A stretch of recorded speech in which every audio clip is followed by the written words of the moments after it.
I think this is a conversation you should have with your doctor.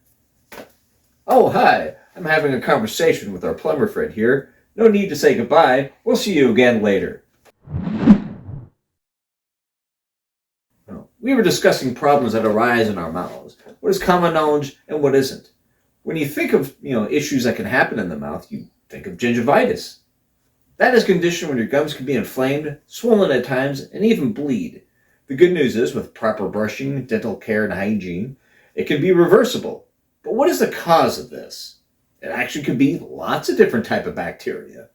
For this video, we're going to discuss the pathogen streptococcus mutans. This pathogen is more common for tooth decay and cavities. It's not considered the primary cause of gingivitis. It is actually documented as the leading cause of tooth decay. It actually comes from the streptococcus,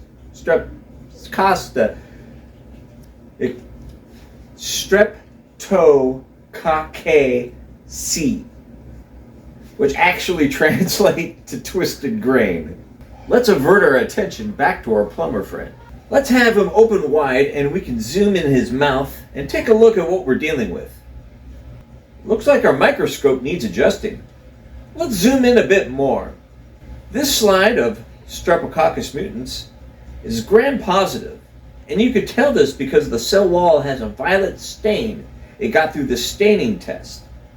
It has a cocci shape, which is spherical, round, or oval, and arranged in pairs or short medium chains. As to how these things move, they are non-motile. Use saliva and other fluids to passively move through our mouths, just taking a free ride all over your mouth to wherever your saliva and mucus takes them. If you have to spit, it's okay. No judgment here. However, it may not do much because it's really adhesive, with a biofilm that's really good at sticking to your teeth. If you have the thought of, if I just hold my breath a really long time, would it kill the bacteria? Well, I have bad news. Not only can it survive without oxygen, it can actually thrive without it. I know this bacteria sounds alarming, and don't get me wrong. If left untreated long enough, it can metabolize sugars, create lactic acid, and erode tooth enamel, and can lead to cavities, and even more rare cases, it can even damage the brain and kidneys. That was a good overview. But let's dive a little bit deeper into streptococcus mutans' role in tooth decay. Dental caries, which most of us just call tooth decay, come from the Latin word caries, which means rotten or decay. And as mentioned earlier, streptococcus mutans is considered the most common bacterium responsible for dental caries. While this bacterium normally exists in our mouths, problems begin when it attaches to the surface of teeth and contributes to the formation of plaque. Once attached, streptococcus mutans feeds on the fermentable carbohydrates, especially sugars, that we consume in our food.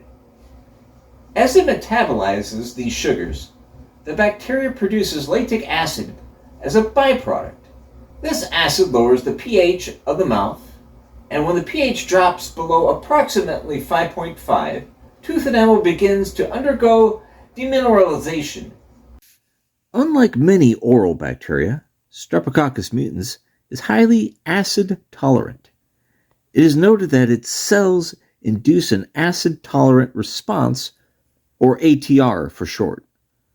While acidic conditions inhibit or kill other living organisms, this bacterium can continue to survive and function in low pH environments.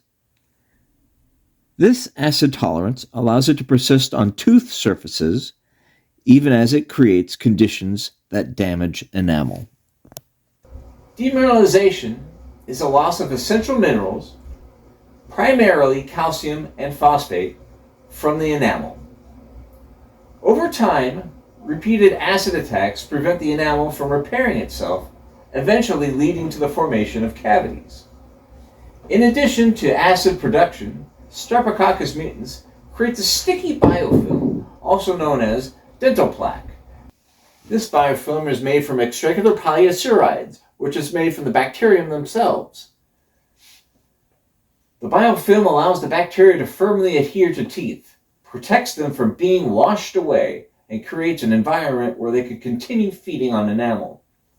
Normally, saliva plays an important role by protecting our teeth as a buffer that neutralizes acids produced by bacteria, even streptococcus mutants. Saliva also helps wash away food particles and even the bacteria itself. This is why a condition known as xerostomia, or dry mouth, is a significant risk factor for tooth decay. When saliva production is reduced, the mouth loses one of its primary defense mechanisms, leaving teeth more vulnerable to cavity-forming bacteria. The bacterium is mostly in the mouth, and it has a 70% detection rate in healthy people. In the case of mortality, it's considered low, but significant to people with underlying health conditions. You might wonder, how does this nasty stuff get in our mouths? Are we just born with it? Close, but no. Most people get it as an infant from their parents, through their saliva that's already infected. It could be anything from sharing spoons or just coughing next to them and a little bit gets in our mouths, which tends to be the most common way to get this. So now we know what it is and how we got it. But how do we stop it from spreading? The answer is fairly obvious. Hopefully most of you at a young age learned how to brush your teeth and floss properly. You can help prevent the spread by not sharing any food, drinks, or utensils that touched any other mouth. Dentists also recommend limiting your sugar intake and going to your regularly scheduled dentist appointments. I know sometimes it's easier said than done, but we really need to improve our daily routine. This is why habits like drinking soda, sports drinks, or even sweetened coffee throughout the day can be especially harmful to teeth. Do you happen to like any of those drinks? I do too, sadly. Even drinks that don't even taste extremely sweet can contain enough sugar or acid to contribute to enamel breakdown over time. Water is the best option between meals because it helps rinse the mouth and support enamel health without feeding cavity-causing bacteria. For people who need extra protection, they might recommend an antibacterial mouthwash or a similar treatment like it. If your dentist thinks you're at risk, there's 3 common tests they can do. A culture-based test where they grow bacteria from saliva. A rapid antigen test involves swabbing and doesn't need to incubate. And an oral rinse test. On a positive note, in 2024, a Chinese medical university, I'll put the name right here, conducted a study with rats involving Arnibiahu crama. This extract, commonly used for treating burns and infectious wounds, showed an increase in bacterial death and reduced the sticky adhesive biofilm by approximately 50%. Of course, more testing needs to be done, but if it gets far enough, maybe one day we'll get a toothpaste, mouthwash, with a said root extract. And to be a healthy step closer to a cavity-free mouth. And to wrap this up, we learned that streptococcus mutants causes cavities. Classify them as a gram-positive with a round cockeye shape that are in pairs or chains.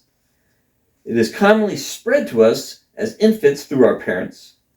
It creates a sticky biofilm that adheres to teeth. It is preventable through brushing, flossing, and regular trips to the dentist. And a new study shows that there's great potential with a particular root extract. Thanks for watching this video about streptococcus mutants.